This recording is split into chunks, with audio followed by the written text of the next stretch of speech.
नमस्कार मित्रों, आपका स्वागत है रियल ग्रोथ टॉक चैनल पर। आज हम बात करेंगे उस पुरुष की जिसकी नीतियों ने इतिहास का मार्ग बदल दिया, उस विचारक की जिसने शब्दों से अधिक अपने मौन से साम्राज्य रचे, महामहिम चाणक्य की। कहते हैं शब्दों की शक्ति तलवार से भी प्रबल होती है, पर मौन वह तो ऐसी अग्नि है जो भीतर जलती है और बाहर प्रकाश देती है। चाणक्य ने अपने जीवन में यह सिद्ध कर दिया कि मौन केवल चुप रहना नहीं, बल्कि आत्मसंयम, धैर्य और विचार की चरम अवस्था है। चाणक्य का जन्म तक्षशिला में एक ब्राह्मण परिवार में हुआ था। बचपन से ही वे तीक्ष्ण बुद्धि और अद्भुत स्मरण शक्ति के धनी थे। किंतु उनके जीवन की दिशा तब बदली जब उन्होंने पहली बार अन्याय का अनुभव किया। उनके पिता को एक राजा के दरबार में अपमानित किया गया क्योंकि उन्होंने सत्य कहा था। वह दिन चाणक्य के हृदय में सदैव के लिए अंकित हो गया। उन्होंने उसी दिन ठान लिया कि वे अन्याय के विरुद्ध अपने ज्ञान का उपयोग करेंगे, परंतु उन्होंने यह भी जाना कि हर युद्ध तलवार से नहीं जीता जाता। कुछ युद्ध मौन, संयम और योजना से जीते जाते हैं। जब वे बड़े हुए तो उन्होंने तक्षशिला विश्वविद्यालय में अध्ययन किया। वहां उन्होंने राजनीति, अर्थशास्त्र, युद्ध कला और दर्शन का गहन अध्ययन किया। लेकिन वे केवल एक विद्वान नहीं बने, वे विचार के योद्धा बने। उनके जीवन में एक ऐसा मोड़ आया जब उन्होंने नंद वंश के अत्याचारी राजा धनानंद का दरबार देखा। राजा धनानंद धन और विलासिता में डूबा हुआ था और उसका प्रशासन भ्रष्टाचार से सड़ा हुआ था। दरबार में चाणक्य ने जब नीति और न्याय की बात कही तो राजा ने उनका उपहास किया, उन्हें दरबार से अपमानित कर बाहर निकाल दिया। उस दिन चाणक्य ने कोई शब्द नहीं कहा। उन्होंने केवल मौन धारण किया। वह मौन अपमान का नहीं, प्रतिज्ञा का था। वह मौन उस ज्वाला का था जो भीतर सुलग रही थी। लोग कहते हैं क्रोध में बोले गए शब्द विनाश लाते हैं, पर चाणक्य ने दिखाया कि मौन में सोचे गए विचार निर्माण करते हैं। उन्होंने उसी मौन में एक विचार जन्म दिया, एक ऐसे भारत का जो एकजुट हो, संगठित हो और न्यायपूर्ण शासन में जी सके। वे जानते थे कि इस कार्य के लिए उन्हें केवल शब्दों की नहीं, बल्कि गहन रणनीति और आत्मसंयम की आवश्यकता है। और यही था उनका मौन, जो योजना बनाता रहा, सोचता रहा और दिशा देता रहा। चाणक्य ने तक्षशिला लौटकर एक नए विद्यार्थी को ढूंढा जो उनके स्वप्न को साकार कर सके। वह था चंद्रगुप्त, एक युवा, तेजस्वी और उत्साही बालक, जिसमें नेतृत्व की ज्योति थी पर अनुभव का अभाव था। चाणक्य ने उसे केवल राजनीति नहीं सिखाई, बल्कि मौन की साधना भी सिखाई। उन्होंने कहा, जब मन अस्थिर हो, जब परिस्थितियां विपरीत हों, तब बोलना नहीं, सोचना चाहिए। मौन वह शक्ति है जो शत्रु को भ्रमित करती है और मित्र को मजबूत।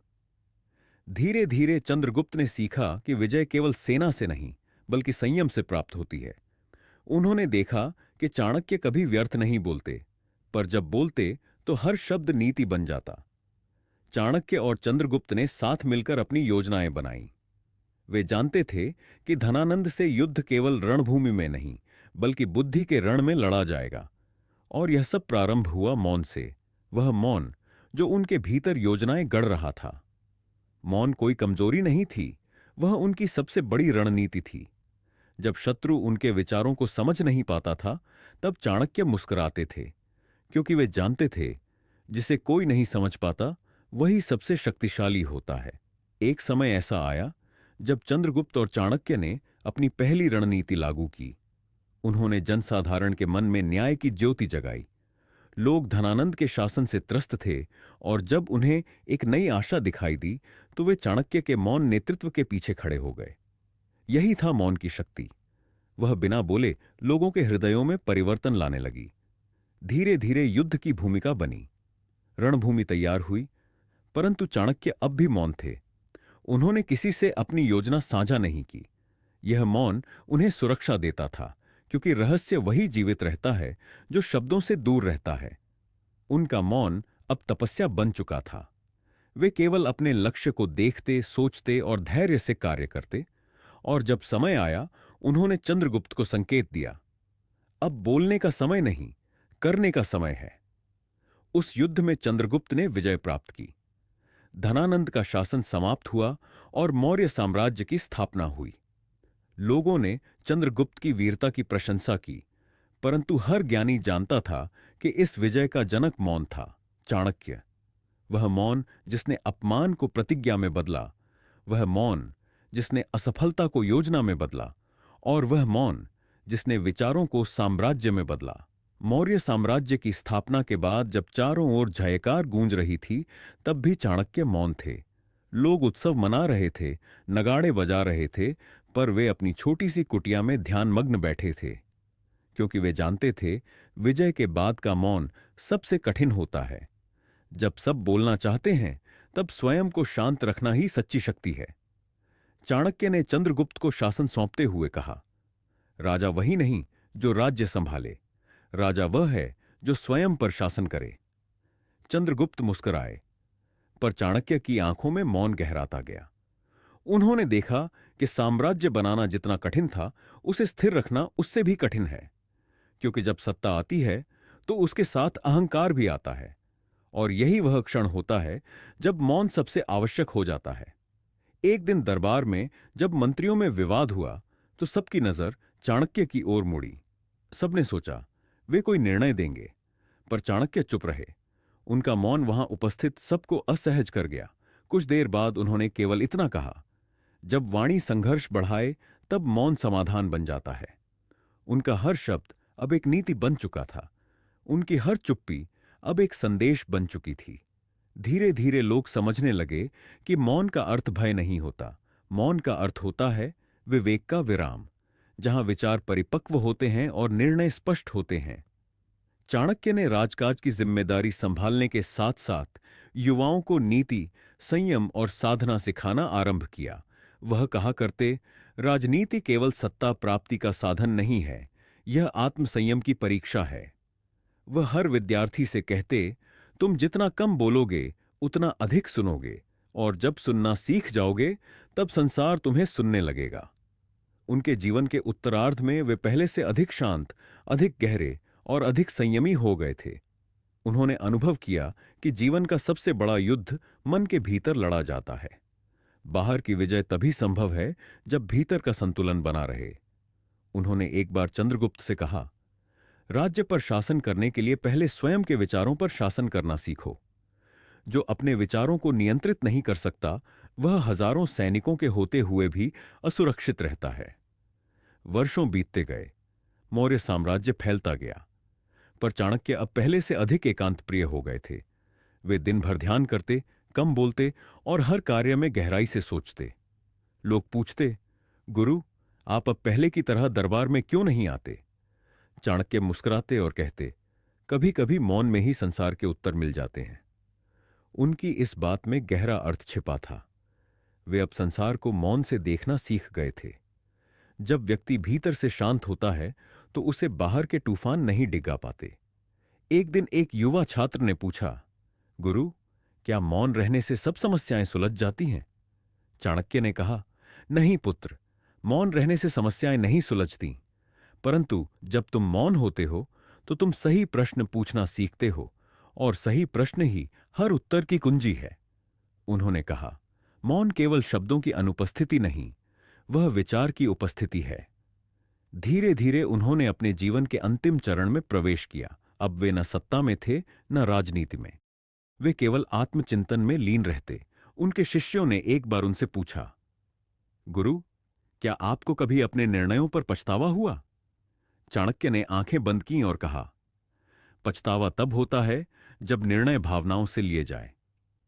मैंने हर निर्णय विवेक और समय के आधार पर लिया। मौन ने मुझे यही सिखाया कि हर उत्तर समय के भीतर छिपा होता है। उनके ये शब्द सुनकर शिष्य स्तब्ध रह गए। उन्होंने अनुभव किया कि गुरु अब एक मनुष्य नहीं, बल्कि अनुभव का प्रतीक बन चुके हैं। चाणक्य ने अपने जीवन के अंतिम दिनों में अपने सारे ग्रंथ, विचार और नीतियां संकलित की। उन्होंने कहा, मेरे बाद शब्द रह जाएंगे, पर विचार जीवित रहेंगे, और जो विचार मौन में जन्म लेते हैं वे युगों तक अमर रहते हैं। वह मौन जिसने उनके भीतर प्रतिशोध जगाया था, अब उसी मौन ने उन्हें करुणा, धैर्य और समरसता सिखाई थी। वह मौन जो पहले एक व्रत था, अब जीवन का सत्य बन चुका था। एक संध्या वे अपने शिष्यों के बीच बैठे थे। सूर्य अस्त हो रहा था, आकाश सुनहरा था। चाणक्य ने धीरे से कहा, सूर्य डूबता है पर अगली सुबह फिर उगता है। मनुष्य भी ऐसा ही है, कभी मौन में डूबो पर अपनी ज्योति कभी मत बुझने दो। इतना कहकर वे मौन हो गए। वह मौन उनका अंतिम उपदेश था। कहते हैं उस दिन तक्षशिला में हवा तक रुक गई थी, जैसे प्रकृति भी उस महान ऋषि के मौन का सम्मान कर रही हो। उनके शिष्यों ने उनके शब्दों को संजोकर रखा और उन्हीं विचारों से जन्मा चाणक्य नीति, जो आज भी जीवन, राजनीति और नीति का अद्भुत ग्रंथ माना जाता है। चाणक्य के देहांत के बाद भी उनका मौन समाप्त नहीं हुआ। वह जैसे आकाश में घुल गया और सदियों तक विचार के रूप में जीवित रहा। तक्षशिला के विद्यार्थी आज भी जब अपने गुरु की कथा सुनते तो कहते, गुरु ने हमें बोलना नहीं, सोचने की कला सिखाई। वह मौन जिसने एक साम्राज्य खड़ा किया था, अब एक विचारधारा बन चुका था। चंद्रगुप्त, जो कभी उनके शिष्य थे, अब भी अपने हर निर्णय से पहले मौन ध्यान करते थे। वह कहते, गुरु का मौन ही मेरी सबसे बड़ी आवाज है। वर्षों बीत गए, राज्य बदलते गए, राजा आते जाते रहे, पर चाणक्य के विचार स्थिर रहे। उनकी नीतियां केवल राजनीति तक सीमित नहीं थीं, वे जीवन के हर क्षेत्र में लागू होती रहीं।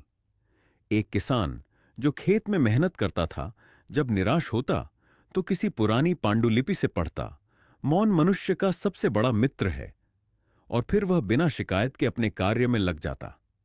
एक व्यापारी जब हानि में डूब जाता तो उसे याद आता, जो मन को स्थिर रखे वही परिस्थितियों पर विजय पा सकता है। यह वचन चाणक्य का ही था। धीरे धीरे चाणक्य नीति लोगों के जीवन का मार्गदर्शन बन गई। यह केवल राजा प्रजा की बात नहीं रही, यह बन गई जीवन की नीति।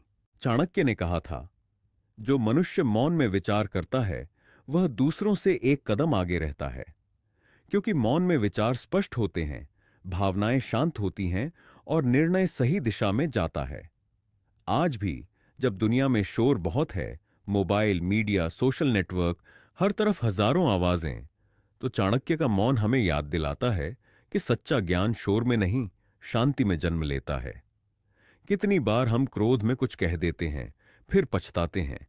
कितनी बार हम अस्थिर होकर निर्णय ले लेते हैं, फिर परिणाम भुगतते हैं। पर यदि उस पल हम चाणक्य की तरह मौन रहें, तो शायद जीवन की दिशा बदल जाए। मौन का अर्थ यह नहीं कि तुम कुछ कह नहीं सकते, बल्कि यह कि तुम वह कहो जो आवश्यक हो, और तब कहो जब समय सही हो। चाणक्य ने जीवन भर यही किया। उन्होंने कभी अनावश्यक नहीं बोला, कभी भावनाओं में नहीं बह गए। उनकी हर वाणी, हर निर्णय विचार के तप से निकला हुआ था। जब हम आज अपनी जिंदगी में संघर्ष करते हैं, तो हम उनके इस मौन से बहुत कुछ सीख सकते हैं।